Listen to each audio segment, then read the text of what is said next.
Welcome to KTC drama Tamil. புதுசாக நம்ம சேனலை பார்க்குறவங்க சப்ஸ்கிரைப் பண்ணிக்கோங்க, மறக்காமல் பெல் ஐக்கானையும் கிளிக் பண்ணிக்கோங்க. இன்றைக்கி நாம் ஏற்கனவே பார்த்துட்டு இருந்த இன்வெஸ்டிகேஷன் சீரீஸோட 3வது எபிசோட் தான் பார்க்க போகிறோம். இந்த மாதிரி ஜின்லியை பேட்ரல் பண்ணுறபடி இளவரசர் ஷா பனிஷ் பண்ணதுனால அவன் அப்படியே வருத்தத்தில் புலம்பிகிட்டே போயிட்டுருப்பான். எப்படி தான் என்னை போய் பேட்ரோல் பண்ண சொல்லி போட்டானோ, நான் வீட்டில் போய் ரெஸ்ட் எடுக்கணும் முடிய மாட்டேந்தே அப்படின்ற மாதிரி அனுத்திட்டு இருப்பானா. உடனே இல்லையா கேட்பா, உன் பொண்டாட்டி நானே உன் கூட தான் வரேன், வீட்டில் போய் நீ என்னடா பண்ண போகிற, பேசாமல் என் கூட வர முடியாதா அப்படின்ற மாதிரி கேட்கும்போது, இருந்தாலும் ஷா இளவரசர் ரொம்ப மோசம் அப்படின்ற மாதிரி கம்ப்ளைண்ட் பண்ணுவானா. அவர் என்ன மோசம், அவரோட பொண்டாட்டிக்கு சர்ப்ரைஸ் கொடுக்கணும்னு சொல்லி ரெடி பண்ணிட்டு இருந்தாரு. நீ அம்புட்டையும் கெடுத்து விட பார்த்த. அப்போ அவர் என்ன பண்ணுவார், இப்படி தானே பனிஷ்மெண்ட் கொடுப்பாரு. அவர் இதோட ஒன்று விட்டதே பெரிய விஷயம். இன்னும் ஏதாவது ஒன்று பண்ணாருன்னு நீ என்ன பண்ணுவ, கொஞ்ச நேரத்தில் அவங்களோட ரொமான்டிக் முடியை நீ ஸ்பாயில் பண்ணி விட்டுருப்படா அப்படின்ற மாதிரி சொல்லிட்டு லியா ஃபுல்லாகவே இளவரசர் ஷாக் தான் சப்போர்ட் பண்ணுவாங்களா. என்னம்மா நீ கூட என்னை புரிஞ்சுக்க மாட்டேன், நான் உன்னோட நல்ல ஹஸ்பண்ட் தான், நான் உன் பேச்சு தவிர யார் பேச்சையாக நான் கேட்டேன்னா, அவர் பாரு என்னை இவ்வளோ கஷ்டப்படுத்திருக்காரு, எனக்கு ரொம்ப பசிக்குது வேற, நான் எதுவுமே சாப்பிடவே இல்லையே அப்படின்ற மாதிரி சொல்லி புலம்பிட்டு இருப்பானா. சாப்பிட வேண்டியதான், போய் சாப்பிட வேண்டியதானடா அப்படின்ற மாதிரி சொல்லி இல்லையா கேட்பாங்களா. நான் எப்படி சாப்பிடுவேன், நான் தான் கல்யாணம் அன்னைக்கு என்னோட சம்பளத்தை பூரா உங்கள் கையில் கொடுத்துட்டேனே, நீ எனக்கு ஏதாவது சோறு போட்டினா மட்டும்தானே எனக்கு சோறு, நீ தான்மா எனக்கு ஏதாவது வாங்கி தரணும் அப்படின்ற மாதிரி சொல்லி ரொம்ப ஐஸ் வைப்பானா. உடனே இல்லையா செர்றா ரொம்ப ஃபீல் பண்ணாத, அவனுக்கு சாப்பிட தான் வாங்கி தரேன் அப்படின்ற மாதிரி சொல்லிட்டு அவனுக்கு சாப்பாடு வாங்கி தரதுக்கு அங்கேருந்து கூட்டிகிட்டு போயிடுவாங்க. இங்கே கட் பண்ணோம் அப்படின்னா நம்ம இளவரசரோட வீட்டில் தான் காட்டுவாங்க. நம்ம இளவரசர் சூச்சுக்காக ஒரு சர்ப்ரைஸ் பிளான் பண்ணியிருப்பாரு. அந்த இடத்துக்கு சூச்சு கூட்டிகிட்டு என்ன இருக்குது அப்படின்ற மாதிரி சொல்லி காட்டுவாங்க. பார்த்தா அந்த இடம் ஃபுல்லாகவே இவர் கையால் வரைஞ்சி வச்சுருப்பாரு. எப்போ ஃபஸ்ட்டு நம்ம சூச்சுவும் ஷா இளவரசரும் மீட் பண்ணுவாங்களோ அதுலேருந்து இன்றைக்கி நாள் வரைக்கும் என்னென்ன நடந்திருக்குமோ அந்த விஷயங்கள் எல்லாத்தையும் கையிலே பெயிண்ட் பண்ணி ஒரு விளக்கு மாதிரி ரெடி பண்ணி வச்சுருப்பாரா. இதை பார்த்து இதான் என்னோட சர்ப்ரைஸ் கிஃப்ட்டு அப்படின்ற மாதிரி சொல்லுவார். என்னங்க இன்னைக்கு என்ன சர்ப்ரைஸ் புதுசாக இருக்கே அப்படின்ற மாதிரி கேட்கும்போது, ஏம்மா உனக்கு தெரியலையா, உனக்கு மறந்து போச்சா எல்லாமே, இன்னையோட நம்ம ஃபஸ்ட்டு மீட் பண்ணி 3 வருஷம் ஆகுது, அதை செலிப்ரேட் பண்ணுறதுக்காக தான் அப்படின்ற மாதிரி சொல்லிட்டு சாரி கேட்பான். எதுக்குங்க சாரி எல்லாம் கேட்குறீங்க அப்படின்ற மாதிரி சூச்சி கேட்கும்போது, இல்லைம்மா நம்மளோட கல்யாணத்தன்னைக்கு தான் உனக்கு நீட்டான கல்யாணத்தை கொடுக்க முடியல, நீ என் ஹெல்ப் பண்ணுறதுக்காக நம்மளோட கல்யாணத்தையே ஒரு ட்ராப் மாதிரி தான் செட் பண்ணோம், அந்த விஷயத்தால் நீ ரொம்ப வருத்தப்பட்டிருப்பேல, அதனால தான் எனக்கு ரொம்ப கஷ்டமாக இருக்குது அப்படின்ற மாதிரி சொல்லுவாங்களா. அதுக்கு சூச்சு சொல்லுவா, நீங்களாவது பரவாயில்லைங்க, நம்மளோட கல்யாண நாளாக இருக்கட்டும், ஃபஸ்ட்டு மீட் பண்ணதாக இருக்கட்டும், எல்லாத்தையும் ஞாபகம் வச்சு சர்ப்ரைஸ் பண்ணிகிட்டே இருக்கீங்க, நான் பார்த்தீங்களா அந்த டேட்டை கூட மறந்துட்டேன், நீங்கள் அதுக்காக என்கிட்ட கோச்சிக்கிட்டீங்களா, இல்லை நான் ஏன் உங்கள்கிட்ட கோச்சிக்க போகிறேன் அப்படின்ற மாதிரி சொல்லுவாளாம். இல்லைம்மா நீ ரொம்ப அண்டர்ஸ்டாண்டிங்காக இருக்க அப்படின்ற மாதிரி சொல்லிட்டு ஒருத்தவங்க கூட இருந்தாவே போதும் அப்படின்ற மாதிரி சொல்லிட்டு அந்த அளவுக்கு மைண்ட் செட்டாக ரொம்ப அந்யோன்யமாக ஒருத்தர் புரிஞ்சுக்கிட்டு நடந்துக்குவாங்க. இந்த விஷயம்லாம் ரொம்ப சந்தோஷமாக இருக்குன்னு சொல்லிட்டு 2 பேர் பேசிகிட்டு இருப்பாங்க. அப்படி பேசிகிட்டு இருக்கும்போது அப்போ சூச்சு சொல்லுவாங்க, நீங்கள் எதுக்குங்க இன்னும் கல்யாணத்தில் நடந்த இன்சிடென்ட் என்னாச்சும் ஃபீல் பண்ணுறீங்க, அப்படி நீங்கள் நம்ம கல்யாணத்தை மட்டும் ட்ராப்பாக செட் பண்ணல அப்படின்னா இந்நேரம் கெட்டவங்களை பிடிச்சிருக்க முடியுமா, நான் ஊருக்கே ஹீரோயின் மாதிரி தெரிஞ்சிருப்பேனா, உங்களால் தான் நான் அந்த மாதிரி தெரிஞ்சிருக்கேன், அதனால் நீங்கள் எதுக்கும் கவலைப்படாதீங்க, நான் உங்களுக்கு கிஃப்ட் கொடுக்கலேன்னு நீங்கள் ஃபீல் பண்ணாதீங்க அப்படின்ற மாதிரி சொல்லிட்டு இளவரசருக்கு சமாதானப்படுத்துவாங்க. சரிம்மா நீ கிஃப்ட் கொடுக்காட்டி போதும், நீங்கள் கூட இருந்தாவே போதும் அப்படின்ற மாதிரி அவர் பேசிகிட்டு இருப்பாரா. அப்போ சூச்சு சொல்லுவாங்க, நான் உங்களுக்காக ஒரு கவிதை வச்சிருக்கேன் சொல்லவா அப்படின்ற மாதிரி சொல்லிட்டு அன்றைக்கி தான் பேலஸ் மெய்டெல்லாம் எழுதியிருப்பாங்களே, அதில் ஒரு கவிதை எடுத்து படிச்சு விடுவாங்க. பரவாயில்லையே, எப்போ என் பொண்டாட்டி இவ்வளோ அழகாக ரொமான்டிக்காக பேச ஆரம்பிச்சிங்க அப்படின்ற மாதிரி ஹீரோ கேட்பானா. பேசலாம் ஆரம்பிக்கல, அந்த பேலஸில் வேலை பார்க்குற மெய்டு எல்லாருமே கவிதை எழுதி வச்சுருந்தாங்கல்ல, அதில் 1-2 பார்த்ததில் ஞாபகம் இருந்துச்சு, அதான் அப்படின்ற மாதிரி சொல்லி இவங்க டீஸ் பண்ணிகிட்டு இருப்பாங்களா. அப்படியே 2 பேரும் அன்றைக்கி நைட்டு ஒன்றாவே டைம் ஸ்பெண்ட் பண்ணிகிட்டு இருப்பாங்க. இப்படி ஜாலியாக போகும். அடுத்த நாள் காலையில் தான் காட்டுவாங்க. அடுத்த நாள் காலையில் நம்ம சூச்சுக்கு ஒரு டவுட் வந்துகிட்டே இருக்கும். அந்த விஷயத்தை ஆல்ரெடி ஷா இளவரசர்கிட்ட சொல்லியிருப்பான். இந்த மாதிரி நாங்கள் லெட்டர் எல்லாமே படிச்சுட்டு இருந்தோம், அதில் ஒரு லைன் மட்டும்தான் எனக்கு ரொம்ப வித்தியாசமாக இருந்துச்சு, வாத்தோட பாசகிட்டேருந்து என்னை காப்பாற்றினேன் அப்படின்னு சொன்னது தான், அதுக்கு எதாவது ஸ்பெசிஃபிக்காக மீனிங் இருக்குமான்னு தெரில, அதை மட்டும் நீங்கள் என்னன்னு பாருங்கள் அப்படின்ற மாதிரி சொல்லியிருப்பாங்க. அதை நினச்சிக்கிட்டே ஷா இளவரசர் உட்காந்துருப்பாரா. அப்பன்னு பார்த்து ஜிங்கிலி ரிப்போர்ட் பண்ணுறதுக்காக வருவான். வந்தவே லிஸ்ட்டெல்லாம் எடுத்து வைப்பானா. என்னடா லிஸ்ட்டு அப்படின்ற மாதிரி கேட்கும்போது, நேற்று நைட்டு இந்த கடையிலலாம் போய் நான் சாப்பிட்டேன் தெரியுமா அப்படின்ற மாதிரி லிஸ்ட் எடுத்து வைப்பா. உடனே நான் என்ன இன்வெஸ்டிகேஷன் பண்ண சொன்னால், நீ என்னடா இன்வெஸ்டிகேஷன் பண்ணி வச்சிருக்க அப்படின்ற மாதிரி இவன் கத்திட்டு கிடப்பானா. அதுக்கு வந்து இவன் சொல்லுவான், உனக்கு ஒரு விஷயம் தெரியுமா, நேற்று வந்து நீ ப்ரப்போஸ் பண்ணுறதுக்கு பிளான் பண்ணி வச்சிருந்தீல, அதை நான் மட்டும் கெடுக்க பார்க்கல, சூச்சுவோட அண்ணாவும் கெடுக்கிறதுக்காக தான் ட்ரை பண்ணாங்க. நல்ல வேளை உன் அசிஸ்டண்ட் அவருக்கு ட்ரிங்க் ஊற்றி கொடுத்து அங்கேருந்து கூட்டிகிட்டு போயிட்டான். ஆனால் அது குடிச்சவர் சும்மா இல்லாமல் ரோட்டில் போகிற வர எல்லாருக்கிட்டையும் கூப்பிட்டு, இளவரசர் ஷா நல்லவரா, அவரோட மனைவி கொடுமைப்படுத்துவாரா, அவர் எப்படி நடத்துவாருன்னு சொல்லிட்டு ஊரு பூரா ஒரு கடை விடலை, ஒரு வீடு விடலை, எல்லாருக்கிட்டையும் அதையே சொல்லி பேசிகிட்டு இருந்தார். உன்னோட பேர் ஊரு பூரா தெரு பூரா நாரி கிடக்கு, வேணா போய் பாருடா அப்படின்ற மாதிரி சொல்லிட்டு அதுக்கான லிஸ்ட்டு தான் இது அப்படின்ற மாதிரி கொடுப்பானா. லூசாடா நீனு, அவங்க அண்ணா அவரை கேர் பண்ணியிருக்காரு, அதனால் அவரை பற்றி விசாரிச்சிருக்காரு, மற்றபடி எதுவுமே இல்லை. நான் அவரை நல்லா ட்ரீட் பண்ணுறேன்றது அவர் தெரிஞ்சிச்சுன்னா இந்த மாதிரி அவர் வந்து ஃபீல் பண்ண மாட்டார் அப்படின்ற மாதிரி சொல்லிட்டு இளவரசர் ஷா வந்து சூச்சுவோட அண்ணாக்கு தான் ஃபுல் சப்போர்ட் பண்ணுவாங்க. சரிப்பா சரிப்பா, ஆனால் அவர் இன்னொரு விஷயமும் கேட்டார் தெரியுமா, அந்த ஷா இளவரசருக்கு ஏதாவது மிஸ்டர்ஸ் இருக்காங்களா, வேறு ஏதாவது ஒரு பொண்ணு கூட பழக்கம் இருக்கானா கேட்டாங்க. பார்த்து பத்திரமா இருந்துக்கோ, அவரோட தங்கச்சி கையோட கூட்டிகிட்டு போயிட போகிறாரு அப்படின்ற மாதிரி சொல்லி அட்வைஸ் பண்ணுமா. செர்ரா விட்றா, அடுத்ததெல்லாம் பார்த்துக்கலாம் அப்படின்ற மாதிரி சொல்லிட்டு இவங்க 2 பேரும் ஜாலியாக பேசிகிட்டு இருப்பாங்க. இன்னொரு பக்கம் பேலஸில் தான் காட்டுவாங்க. நம்ம சூச்சு லியாவும் இப்போ என்ன பண்ணுவாங்க அப்படின்னா, எல்லாருமே லெட்டர் எழுதியிருக்காங்கல்ல, அந்த லெட்டரோட ஹேண்ட் ரைட்டிங் யாரோட மேட்ச் ஆகுது அப்படின்ற மாதிரி சொல்லிட்டு ஃபுல்லாகவே வந்து செக் பண்ணி பார்ப்பாங்க. அப்படி செக் பண்ணி பார்க்கும்போது அது ஒரு சிலரோட கையெழுத்துக்கள் மட்டும்தானே கிடக்கும். அதை மட்டும் பார்த்து ஓரளவுக்கு ஐடென்டிஃபை பண்ணி வைப்பாங்க. அவங்கள கூட்டு போய் விசாரிச்சு பார்க்கும்போதும் அவங்களும் எதுவுமே சொல்ல மாட்டாங்க. யாரை கேட்டாலும் சரி, ஊழிங்கோட பேரை கேட்டாவே எனக்கு தெரியாதுன்னு சொல்லிட்டு ரொம்ப பயந்து போயிட்டு இருக்காங்க. ஏன் இப்படி பயப்படுறாங்க அப்படின்னா, பேலஸ் ரூல்ஸ் படி இப்போ ஒருத்தவங்க வேலை பார்க்குறாங்க அப்படின்னா, இப்போ கேர்ள்ஸ் கோயட் ஸ்கூல்லனா எப்படி இருக்கும், கேர்ள்ஸ் பாய்ஸ் 2 பேர் ஒருத்தர் பேசணும் பனிஷ்மெண்ட்டுன்னு சொல்லிட்டு, அதே மாதிரி பேலஸில் அரண்மனையில் இதே ரூல்ஸ் தானா. பசங்க பொண்ணுங்க பேசிக்கிட்டால் ரூல்ஸ் படி வந்து தண்டனை கொடுக்கணும், மரண தண்டனை அப்படின்ற மாதிரி சொல்லியிருக்கவும் யாருமே வந்து வெளியில் பேசிக்கிறத பற்றி சொல்கிறதுக்கே பயந்துட்டு இருக்காங்க. ஏன்னா யார் சாகிறதுக்கு ரெடியாக இருப்பா அப்படின்ற மாதிரி சொல்லிட்டு உடனே இந்த விஷயம் வந்து நம்ம சூச்சுக்கு வந்து ரொம்ப ஒரு மாதிரி தோணிக்கிட்டே இருக்கும். எப்படிடா இந்த இதுலேருந்து நம்ம வந்து பண்ணுறது, ஏன்னா என்னதான் சீனியர் மைடு வந்து தான் தான் பண்ணேன்னு ஒத்துக்கிட்டாலுமே அவங்க பண்ணுறதுக்குன்னு ஏதாவது ஒரு ரீசன் வேணும்ல, அந்த ரீசன் நமக்கு தெரியலையே அப்படின்ற மாதிரி சொல்லிட்டு யோசிச்சு பார்த்துட்டே இருப்பாங்க. சரி பார்க்கலாம், இதுக்கு மேற்பட்ட நம்ம எப்படி தான் உண்மையை கண்டுபிடிக்கிறது அப்படின்ற மாதிரி சொல்லிட்டு இன்னொரு பக்கம் சூச்சுக்கு என்ன தோணும் அப்படின்னா, ஒருவேளை இந்த கேஸை நம்ம இப்படியே க்ளோஸ் பண்ணிட்டு சீனியர் மேடம் தப்பானாங்கன்னு விட்டுட்டோம் அப்படின்னா, இதே மாதிரி வந்து அனதர் விக்னிங் பொண்ணு உருவாகாமல் இருப்பாங்கன்னு என்ன நிச்சயம். ஊலிங் மாதிரி இன்னும் எத்தனை பேர் வந்து பேலஸில் இருக்க எத்தனை பொண்ணுங்களை ஏமாத்துறாங்கன்னு தெரியலையே, இந்த விஷயம் நமக்கு எப்படியே தெரிஞ்சாகணும் அப்படின்ற மாதிரி சொல்லிட்டு அதை பற்றி வந்து கண்டுபிடிக்கணும் அப்படின்ற மாதிரி யோசிச்சுக்கிட்டே இருப்பாங்க. இந்த டைம் நம்ம சாயில வருஷம் தான் காட்டுவாங்க. அவரை வந்து ஜின்லி கிட்ட வந்து சொல்லுவார், இந்த மாதிரி அரண்மனையிலேருந்து திருட்டு போன விஷயங்கள் எல்லாமே எங்கேருந்து திருடிருக்காங்க அப்படின்ற எல்லாத்தையும் நான் கரெக்ட் பண்ணி பார்த்தேன். நிறைய விஷயங்கள் நம்ம கான்சர்ட்டோட பிளேலிஸ்ட்லேருந்து தான் திருடிருக்காங்க. அது ஊலிங்கிட்ட வந்து இருக்க நிறைய விஷயங்களில் ஒரு சில பொருட்களை மட்டும் அவை விற்றுருக்கான், இன்னும் ஒரு சில பொருட்களை விற்கலை. ஏன்னா இந்த பொருட்கள் எல்லாமே ராஜா வந்து கிஃப்ட் பண்ணது.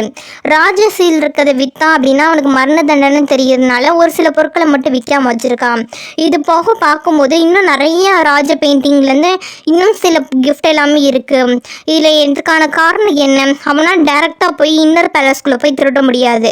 அப்போ இவன் திருடிருக்கான் அப்படின்றப்ப யாரோட ஹெல்ப் மூலமாக தான் இந்த பொருட்கள் எல்லாமே திருடி கொண்டு வந்து வச்சுருக்கான். அப்படி யார் மூலமாக வந்து ஹெல்ப் பண்ணி கொண்டு வந்திருப்பான். இவ்வளோ பொருள்ன்றது ஈஸியாக யாரும் கொண்டு வர மாட்டாங்க. ரெண்டாவது மரண தண்டனை தெரிஞ்சு யார் ரிஸ்க் எடுத்து அவனுக்காக திருடி கொண்டு வருவாங்கன்னு தெரில. இது பற்றி நம்ம விசாரிக்கணும் அப்படின்ற மாதிரி சொல்லி அது அந்த கோணத்துலையும் விசாரிக்கிறதுக்காக அனுப்பி விடுவாங்க. இப்படி இந்த மாதிரி விசாரிக்க சொல்லியிருக்காங்களே, இந்த விஷயம் எல்லாத்தையும் வந்து எல்லாம் பேசிகிட்டே வந்துட்டு இருப்பாங்களா. இன்னொரு சைடு சூச்சுவும் லியாவும் இந்த மாதிரி நமக்கு எந்த க்ளூமே கிடைக்கலையே அப்படின்ற மாதிரி சொல்லிட்டு நடந்து வந்துட்டு இருப்பாங்க. அப்போ வந்து ஒரு வயசான எனச்சி என்ன பண்ணுவார் அப்படின்னா, சின்ன எனச்சி இப்போ ஜாயின் பண்ணியிருப்பாங்களே ஜூனியர், அவனை போட்டு புள்ளி பண்ணிட்டு இருக்கதை பார்ப்பாங்க. உடனே வந்து இவங்க 2 பேரும் போயிட்டு ஹெல்ப் பண்ணி விடுவாங்க. எதுக்கு போய் தேவையில்லாமல் அவனை புள்ளி பண்ணுறீங்க அப்படின்ற மாதிரி கேட்கும்போது, இல்லைங்க இந்த மாதிரி அவனுக்கு வந்து ரூல்ஸ் அண்ட் ரெகுலேஷன்ஸ் தெரியல, அதனால தான் டீச் பண்ணேன் அப்படின்ற மாதிரி அவர் சொல்லுவாராம். தேவையில்லாமல் வந்து ப்ளேம் பண்ணாதீங்க அப்படின்ற மாதிரி சொல்லி சத்தம் போட்டு அனுப்பி விடுவாங்க. அப்போ தான் சூச்சுக்கு வந்து அவரோட பேர் வந்து லூப்பிங் அப்படின்றது தெரியும். இன்னும் இந்த பேர் எங்கேயோ கேள்விப்பட்ட மாதிரி இருக்கே அப்படின்ற மாதிரி சொல்லிட்டு யோசிச்சுட்டே போவாங்க. அதுக்கப்புறமேட்டு தான் அவங்களுக்கு ஞாபகம் வரும், லூப்பிங்னா வாத்து பாசின்னு தானே அர்த்தம். அப்போ வந்து அவை சொல்கிறது வந்து வாத்து பாசின்னு சொன்னது இவனை தானா அப்படின்ற மாதிரி சொல்லிட்டு, அப்போ இவர்கிட்டேருந்து ஊலிங் காப்பாற்றினா அப்படின்றப்ப இவனுக்கு தெரிஞ்சிருக்க வாய்ப்பு இருக்குது அப்படின்ற மாதிரி சொல்லிட்டு அதை என்னாச்சும் கூப்பிட்டு கேட்பாங்க, உங்களுக்கு வந்து யாரையாவது தெரியுமா, ஊலிங்க்கும் உங்களுக்கும் ஒரு மெய்டு விஷயமா சண்டை வந்துச்சு எதனால அப்படின்ற மாதிரி கேட்டு அந்த மெய்டோட பேர் என்னன்னு கேட்கும்போது இது மாதிரி அந்த மெய்டோட பேர் வந்து லூயர் அப்படின்ற மாதிரி சொல்லுவாங்க.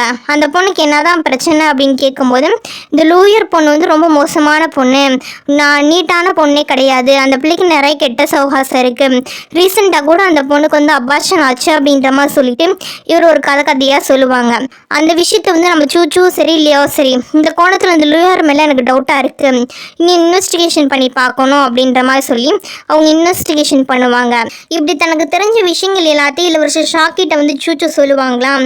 அப்படின்றப்ப இன்னும் வேற ஏதாவது ஒரு விஷயங்கள் நம்ம கண்டுபிடிக்கணும். எனக்கு தெரிஞ்சு ஊலிங் வந்து ஒருத்தரை மட்டும் லவ் பண்ணல போல இருக்கு, பேலஸில் நிறைய பேர் லவ் பண்ணியிருக்கான் அப்படின்ற மாதிரி சொல்லிட்டு அந்த டீட்டெயில்ஸ் எல்லாத்தையும் இவங்க கண்டுபிடிப்பாங்க. அப்படி கண்டுபிடிக்கிறது மட்டும் இல்லாமல் அவனோட பொருட்கள் வந்து நிறைய பவுச்சஸ் இருக்கிறத பார்ப்பாங்க. என்ன இது இவ்வளோ பவுச்சஸ் இருக்குது அப்படின்ற மாதிரி ஆராய்ச்சி பண்ணி பார்க்கும்போது தான் உள்ள ஃபுல்லாகவே மூலிகை மருந்துகள் எல்லாமே அந்த பவுச்சுக்குள்ளே வச்சுருப்பாங்க. இந்த மூலிகை மருந்துனா எதுக்குன்னு தனித்தனியாக கேட்கும்போது இது வந்து சும்மா நறுமணத்துக்காக யூஸ் பண்ணுறது அப்படின்ற மாதிரி சொல்லுவாங்க. ஆனால் மொத்தமாக இருக்க மூலிகை மருந்தெல்லாம் வச்சு செக் பண்ணி பார்க்கும்போது இது மொத்தத்தையும் சேர்த்து சாப்பிடும்போது இல்லை அதிகமாக சுவாசிக்கும் போது அபார்ஷன் ஆகிறதுக்கு வந்து அதிக வாய்ப்பு இருக்குது அப்படின்றதையும் இவங்க கண்டுபிடிப்பாங்க. இப்போ இவங்க 2 பேருக்குமே தெரிஞ்சு போச்சு. சரி, அப்போ வந்து இவ இதே ட்ரிக்கை தான் எல்லாருக்கிட்ட யூஸ் பண்ணியிருக்கான், இவ ஒருத்தர் மட்டும் இல்லை நிறைய பேர் லவ் பண்ணியிருக்கான், லவ் பண்ணது மட்டும் இல்லாமல் ஏதாவது ஒரு பொண்ணு ப்ரெக்னென்ட் ஆச்சு அப்படின்னா அந்த பொண்ணுக்கு ரெஸ்பான்சிபிள் எடுக்காமல் இந்த மாதிரி பவுச்சில் வந்து அபார்ஷன் மருந்து அந்த பொண்ணுக்கே தெரியாமல் கொடுத்துட்றான். அந்த பொண்ணுங்க யூஸ் பண்ணிட்டு இருக்கும்போது ஆட்டோமேட்டிக்காக அபார்ஷன் ஆயிடுச்சு, இதுதான் ப்ராப்ளம் போல இருக்குது அப்படின்றத வந்து இவங்க கெஸ் பண்ணிட்டாங்க. லாஸ்ட்டாக வந்து யாருக்கு அபார்ஷன் ஆச்சு, இந்த லூயர்ன்ற பொண்ணு தானே, அந்த பொண்ணுக்கு இதுக்கு தான் ஏதோ சம்மந்தம் இருக்குது அப்படின்றத ஓரளவுக்கு நெருங்கிட்டு இப்போ அந்த பொண்ணை பேச வைக்கிறதுக்கு என்ன பண்ணலாம் அப்படின்ற மாதிரி யோசிப்பாங்க. உடனே இவங்க எல்லாருமே ஒரு பிளான் பண்ணிட்டு நம்ம ஜின்லி என்ன பண்ணுவாங்க அப்படின்னா ஊலிங் மாதிரி பேய் வேஷம் போட்டு வந்து அது லூயர் போகிற இடத்துல வந்து பயன்படுத்துவாங்க. நான் தான் ஊலிங் அப்படின்ற மாதிரி சொல்லி அவன் வந்து பயன்படுத்துவானா. உடனே அந்த பொண்ணை பயந்துட்டு எதுக்குடா நீ என்னோட குழந்தைய கொன்ன, இன்னும் எதுக்குடா என்கிட்ட திரும்பி வந்தா அப்படின்ற மாதிரி சொல்லி அட்டாக் பண்ணி கத்தி கூச்சல் போட ஆரம்பிச்சிருமா. அப்போதான் இவங்க எல்லாருமே வந்து ஒளிஞ்சிட்டு இருந்தவங்க வந்துட்டு சொல்லு, நீ உனக்கும் ஊலிங்க்கு ஏதோ சம்மந்தம் இருந்துச்சுல அப்படின்ற மாதிரி சொல்லிட்டு நடந்த விஷயங்களை சொல்லு அப்படின்ற மாதிரி கார்னர் பண்ணும்போது அந்த பொண்ணு வந்து சொல்ல ஆரம்பிக்கும், இந்த மாதிரி வந்து கொஞ்சம் மாதத்துக்கு முன்னாடி இந்த பொண்ணுக்கிட்ட வந்து அந்த எனாச்சு வந்து தப்பாக நடந்துக்க ட்ரை பண்ணியிருப்பான். அந்த டைம் பார்த்து ஊலிங் தான் வந்து ஹெல்ப் பண்ணியிருப்பாங்க. அதனால தான் இந்த பொண்ணு வந்து லெட்டர் எழுதியிருக்கோம், இந்த மாதிரி வாத்து பாசுக்கிட்டேருந்து என்னை காப்பாற்றினதுக்கு நன்றி அப்படின்ற மாதிரி சொல்லிட்டேன். அடுத்து என்ன நடக்கும் அப்படின்னா இது மூலமாக அவங்க 2 பேருக்கும் ஒரு நல்ல பழக்கம் ஏற்படுத்திருக்கோம். அதனால் ஊலிங் என்ன பண்ணுவான் அப்படின்னா உனக்கு எதாவது ஹெல்ப் வேணும் அப்படின்னா என்கிட்ட எப்போ வேணால் கேளு அப்படின்ற மாதிரி சொல்லிட்டு பொலேட்டாக பேசுமா. அடுத்து 2 பேரும் ஒருத்தருக்கு ஒருத்தர் பேசிக்க ஆரம்பிக்கும் போது 2 பேர் லவ் பண்ண ஆரம்பிச்சிருப்பாங்க. கொஞ்ச நாள் போச்சு. கொஞ்ச நாள் கழிச்சு இந்த பொண்ணு ப்ரெக்னெண்ட்டாக இருக்கேன் அப்படின்ற விஷயத்த ஊலிங் கிட்ட வந்து சொல்லும்போது சரி ஓகே நீ ப்ரெக்னெண்ட்டாக இருக்க அப்படின்றப்ப நம்ம இப்போதைக்கு வந்து மேரேஜ் பண்ணிக்க வேணாம், இன்னும் கொஞ்ச நாளில் வந்து நீ பேலஸ் விட்டு வெளியே வருவீல, நானும் வந்து ரிசைன் பண்ணிட்டு வரேன், நம்ம 2 பேரும் மேரேஜ் பண்ணிக்கலாம் அப்படின்ற மாதிரி சொல்லவும் சரி அப்படின்ற மாதிரி சொல்லிட்டு இந்த பிள்ளையும் சரின்னு ஓகே அப்படின்ற மாதிரி சொல்லியிருக்கோம். அப்போ தான் இவன் என்ன பண்ணியிருப்பான் அப்படின்னா ஒரு பவுச் எல்லாமே இந்த பிள்ளைக்கு வந்து கிஃப்டாக வந்து கொடுத்துருப்பான். அந்த பொண்ணு மூலிகை பவுச் தானே அப்படின்ற மாதிரி சொல்லிட்டு அடிக்கடி யூஸ் பண்ணும்போது திடீர்னு வந்து இந்த பொண்ணுக்கு வந்து அபார்ஷன் ஆயிருக்கும். இந்த மாதிரி விஷயங்கள் எல்லாமே தெரிய வரும்போது ஒரு டைம் என்ன பண்ணும் அப்படின்னா தன்னோட இந்த மாதிரி கஷ்டப்பட்டு தானே அப்படின்ற மாதிரி சொல்லிட்டு அது தெரிய வந்து ரொம்ப சூசைட் பண்ணிக்கிறதுக்கு ட்ரை பண்ணுற மாதிரி போகுமா. அதுக்கப்புறமேட்டுக்கு தான் இந்த பொண்ணுக்கு தெரிய வருதும் அவன் தான் அபார்ஷன் ஆனதுக்கு காரணம் அப்படின்ற மாதிரி சொல்லிட்டு எதுக்கிட்ட அந்த மாதிரி பண்ண, ஏன்டா இந்த மாதிரி பண்ண அப்படின்ற மாதிரி சொல்லும்போது அப்போ வந்து இவன் வந்து திருப்பி வந்து இந்த பொண்ணை வந்து பிளாக்மெயில் பண்ண ஆரம்பிச்சிருப்பான். என்னன்னா இந்த பொண்ணு அவன் பொண்ணு லவ் பண்ணிட்டு இருக்க டைத்தில் இவ வந்து நிறைய பொருட்களை கான்சர்ட்டோட அரண்மனையிலேருந்து எடுத்துகிட்டு வர சொல்லியிருப்பான். இந்த பொண்ணு கொண்டு வந்து கொடுத்துருக்கோம். இதுக்கு மேற்பட்டும் வந்து இந்த விஷயம் வந்து தொடர்ந்துட்டு தான் இருக்கணும், அப்படி இல்லை அப்படின்னா நீ இல்லீகல் கான்டாக்ட் அரண்மனைக்குள்ளே வச்சிருக்க அப்படின்றத சொல்லிடுவேன், சொன்னால் உனக்கு தெரியும் இல்லை உன்னோட மொத்த குடும்பத்தையும் தலையை வெட்டி போட்டுருவாங்க, அது உனக்கு தேவையா, ஆனால் என் பேச்சை கேளு அப்படின்ற மாதிரி சொல்லிட்டு இன்னும் த்ரெட்டன் பண்ண ஆரம்பிச்சிருப்பான். இப்போ இந்த பொண்ணுக்கு என்னன்னே தெரியல, இப்போ நம்ம என்ன பண்ணுறது, எதுவுமே பண்ண முடியல தெரியலையே அப்படின்ற மாதிரி சொல்லிட்டு தனியாக உட்காந்து ஒரு இடத்துல அழுதுட்டு இருக்குமா. அந்த டைம் பார்த்து சீனியர் மெய்டு வந்து இதை நோட் பண்ணியிருப்பாங்க. ஏம்மா எதுக்கு இப்போ அழுதுட்டு இருக்கு, என்ன ஆச்சு அப்படின்ற மாதிரி சொல்லி கேட்கும்போது நடந்த எல்லா விஷயத்தையும் சீனியர் மெய்ட் கிட்ட இந்த பொண்ணு வந்து சொல்லியிருக்கோம். சொல்லிட்டு நான் சூசைட் பண்ணிக்க போகிறேன் அப்படின்ற மாதிரி சொல்லும்போது, சூசைட்னா நீ பண்ணிக்காத, நான் என்னன்னு பார்க்குறேன் அப்படின்ற மாதிரி சொல்லிட்டு அந்த சீனியர் மெய்டு விசாரிக்கும் போது தான் லூயரை மட்டும் ஏமாத்திருக்க மாட்டான், இந்த மாதிரி நிறைய பொண்ணுங்களை இந்த மாதிரி தான் ஏமாத்துறான் அப்படின்ற தெரிய வந்துடும். எதுக்குடா இந்த மாதிரி நீ பண்ணுற, உன்னை வந்து உண்மையை வெளிச்சத்துக்கு கொண்டு வர போகிறேன் அப்படின்ற மாதிரி சொல்லிட்டு போய் மிரட்டும் போது அவன் வந்து என்ன பண்ணுவான் அப்படின்னா, உங்களுக்கு உண்மை தெரிஞ்சிச்சுன்னா எல்லாருக்கும் தெரிஞ்சு போயிருன்னு சொல்லிட்டு இந்த சீனியர் மெய்டை வந்து அட்டாக் பண்ண ட்ரை பண்ணுவான். இப்படி 2 பேர் சண்டை போட்டுட்டு இருக்க இந்த டயத்தில் தான் ஆக்சிடென்டெல்லாம் அவன் தண்ணிக்குள்ளே விழுந்து இறந்துருவான் அப்படின்ற மாதிரி சொல்லிட்டு நடந்த எல்லா விஷயங்களையுமே அந்த லூயர் பொண்ணு வந்து தனக்கு தெரிஞ்ச எல்லாத்தையும் வந்து இவங்கள்ட்ட சொல்லுவாங்க. இப்போ தான் சூச்சுக்கு தெரிய வரும், இதான் வந்து விஷயம் பின்னாடி இருந்ததா, அதனால தான் இவ்வளோ பெரிய விஷயம் நடந்திருக்கு அப்படின்றப்ப அந்த சீனியர் மெய்டு வந்து பண்ணது எந்த தப்புமே இல்லை, அவள் நல்ல விஷயங்கள் தான் பண்ணணும்னு நினச்சிருக்கா. 2வது அந்த பொண்ணு இப்போ ஒத்துக்கிட்டதுக்கான காரணம் இன்னும் இன்வெஸ்டிகேஷன் பண்ணால் நிறைய பேர் வந்து இதில் இருக்காங்கன்றது வெளியே வரும். இப்போ அத்தனை பேரோட உயிர் போகிறது மட்டும் இல்லாமல் அவங்களுக்கு பின்னாடி இருக்க ஃபேமிலியில் பாதிப்படையும், அப்போ ரொம்ப பிரச்சனை ஆயிரும்ல அப்படின்ற மாதிரி சொல்லிட்டு இந்த ஒரு பொண்ணே வந்து தண்டனை ஏற்றுக்கலாம் அப்படின்ற மாதிரி சொல்லி முடிவு பண்ணியிருப்பாங்க. அதனால தான் பண்ணியிருக்காங்க. அந்த பொண்ணு எவ்வளோ கிரேட்ல அப்படின்ற மாதிரி சொல்லிட்டு சூச்சு வந்து ரொம்ப ஃபீல் பண்ண ஆரம்பிச்சிருவான். ஏன்னா அவளால் தான் இப்போ அந்த பொண்ணு இறந்து போகுது சீனியர் மெய்டு அப்படின்ற மாதிரி சொல்லிட்டு இப்போ என்ன பண்ணுறது, இதுக்கு வேறு வழியே இல்லையா அப்படின்ற மாதிரி சொல்லிட்டு இளவரசி ஷாக்கிட்ட கேட்கும்போது பேலஸ் ரூல்ஸ் படி இருந்தது போச்சு அப்படின்னா அந்த கேஸ்க்கு வந்து எந்த பதிலுமே கிடைக்காது, நம்ம இதுக்கு வேறு ஏதாவது ஒரு விஷயங்கள் தான் நம்ம கண்டுபிடிக்கணும். ஏன்னா இப்போ நம்ம பண்ணுற மூலமாக ஒரு அப்பாவி பொண்ணு வந்து இறக்க போகுது, ஒருவேளை அந்த பொண்ணை நம்ம இப்போ காப்பாற்றணும்னு நினச்சா இந்த மாதிரி நிறைய பொண்ணுங்க அவங்க குடும்பத்தோடு வந்து இறக்க நேரிடும். இப்போ என்ன பண்ணுறதுன்னு தெரில, நம்ம ஏதாவது ஒரு வழி யோசிக்கணும் அப்படின்ற மாதிரி சொல்லி யோசிச்சு பார்த்துட்டே இருப்பாங்க. இன்னும் ரொம்ப ஃபீலிங் ஆயிரும் உங்களுக்குன்னா. ஏன்னா இது ஒரு பொண்ணோட விஷயம் மட்டும் இல்லை, ஒரு பொண்ணை வந்து ஒருத்தன் வந்து அப்யூஸ் பண்ணியிருக்கான். ஒரு பொண்ணை மட்டும் இல்லை, நிறைய பொண்ணை வந்து அப்யூஸ் பண்ணியிருக்கான். அப்படி அப்யூஸ் பண்ணது மட்டும் இல்லாமல் திருட வச்சுருக்கான். அவங்க ஃபேமிலி ஃபுல்லாகவே இதில் ப்ராப்ளமாக வருதில்ல, நம்ம சட்டப்படி வந்து ரொம்ப பெரிய பிரச்சனையாகும் அப்படின்ற மாதிரி சொல்லிட்டு சீனியர் மெய்டை நினச்சி எல்லாருமே ஃபீல் பண்ணிகிட்டு இருப்பாங்க. சரி, நம்ம வேறு ஏதாவது ஒரு குழுப் ஹோல் கிடைக்குதா, இந்த கேஸ் வேறு விதமாக கொண்டு போக முடியுதான்னு பார்க்கலாம், நம்ம லா படி தேடினோம்னா நம்மளால் கண்டுபிடிக்க முடியும் அப்படின்ற மாதிரி சொல்லிட்டு அந்த விஷயங்களை வந்து இவங்க வந்து தேடிட்டு இந்த பொண்ணு எப்படி தான் வெளியே கொண்டு வருதுன்னு சொல்லிட்டு சட்டத்தில் ஏதாவது ஒரு ஓட்டை இருக்கான்னு ட்ரை பண்ணலாம் அப்படின்ற மாதிரி சொல்லி தேடி பார்த்துட்டு இருப்பாங்க. அப்படி தேடி பார்த்துட்டு இருக்கும்போது அவங்களுக்கு வந்து ஒரு நல்ல ஐடியா கிடச்சிருக்கும் போல இருக்கு. அந்த விஷயத்தையும் சொல்லுவாங்க. ஆனால் இந்த என்ன விஷயம் அப்படின்றது நம்ம கிட்ட சொல்லலை. அடுத்த கொஞ்ச நாள் போகுது. அந்த பொண்ணு வந்து இப்போ மரண தண்டனை கொடுக்கணும்ல, அதுக்கான நாளும் வருது. அப்போ வந்து அது சீனியர் மெய்ட் பொண்ணு வராங்க. அவனுக்கு வந்து பாய்சனை வந்து ஒயினில் கலந்து குடுக்கி சொல்லி கொடுத்துட்டு போவாங்களா. அப்போ அந்த டைம் பார்த்து இந்த லூயர் அப்படின்ற பணிப்பெண்ணுக்கு சப்போர்ட் பண்ணி தானே இவங்க போனாங்க. அதே மாதிரியே நிறைய பேலஸ் மெய்டு எல்லாருமே அங்கே வந்துட்டு எங்களுக்கு வந்து நியாயம் வழங்குங்க அப்படின்ற மாதிரி சொல்லிட்டு குரூப்பாக வந்து கம்ப்ளைண்ட் கொடுக்குறாங்க. என்ன அப்படின்ற மாதிரி சொல்லி கேட்கும்போது நாங்கள் எல்லாருமே சொல்கிறோம், ஊழிங் வந்து எங்ககிட்ட வந்து தப்பாக நடந்துக்க ட்ரை பண்ணால் இது எல்லாத்துக்கான எவிடன்ஸ் நாங்கள் வந்து கேஸ் கொடுக்கறதுக்கு தயாராக இருக்கோம். நீங்கள் வந்து எங்கள் எல்லாருக்கும் சேர்த்து இந்த கேஸை வந்து ரீஓப்பன் பண்ணுங்கள், சீனியர் மெய்டு எந்த தப்பும் பண்ணலை அப்படின்ற மாதிரி சொல்லிட்டு ஃபுல்லாக ஒரு குரூப்பாக சேர்ந்து என்ன பண்ணுவாங்க அப்படின்னா ஜஸ்டிஸ் வேணும் அப்படின்ற மாதிரி சொல்லி கேட்பாங்க. இப்படி எல்லாருமே சொல்லி கேட்கும்போது ஒருத்தவங்க மட்டும் இன்வால்வ் ஆனாங்க அப்படின்னா தனிப்பட்ட கேஸ் தானே. இப்போ மொத்தமாக இத்தனை பேர் வந்து புள்ளி பண்ணியிருக்காங்க அப்படின்றப்ப அது ஒரு பெரிய கேஸு அப்படின்றப்ப கலெக்டிவ் கேஸுன்னு வரும்போது அது தனியாக விசாரிக்கணும் அப்படின்றனால பேலஸ்குள்ளே விசாரிக்க மாட்டாங்க. பேலஸை விட்டு வெளியில் நம்ம இன்வெஸ்டிகேஷன் டீம் இருக்குல்ல, அவங்க தான் என்ன பண்ணுவாங்க அப்படின்னா கேஸை வந்து டீல் பண்ணுவாங்க. அதனால கேஸ் இப்போ என்ன ஆகுது அப்படின்னா பேலஸ்குள்ளேருந்து மாறி இன்வெஸ்டிகேஷன் டீமுக்கு வந்து வருது. இப்போ இன்வெஸ்டிகேஷன் டீமுக்கு வந்துச்சு அப்படின்னா இவங்க தானே ஃபுல்லாகவே ரூல்ஸ் அண்ட் ரெகுலேஷன்ஸ் படி வந்து தண்டனை கொடுக்கறது. அதனால் நாங்கள் வந்து பார்த்துக்குறோம் அப்படின்ற மாதிரி சொல்லிட்டு கரெக்டாக அந்த கேஸ்க்கு என்ன தீர்ப்பு வேணுமோ அந்த தீர்ப்பு வந்து கொடுக்குறாங்க. இதோட என்ன ஆகுது அப்படின்னா இந்த எபிசோடு வந்து முடியுது. அடுத்தடுத்து என்ன நடக்கும் அப்படின்றத அடுத்தடுத்த எபிசோடுகளில் வந்து பார்க்கலாம். நான் எக்ஸ்பிளைன் பண்ணது உங்களுக்கு பிடிச்சிருந்துச்சு அப்படின்னா மறக்காமல் சப்ஸ்கிரைப் பண்ணுங்கள், லைக் பண்ணுங்கள், ஷேர் பண்ணுங்கள், கமெண்ட் பண்ணுங்கள். தேங்க்யூ ஃபார் வாட்சிங்.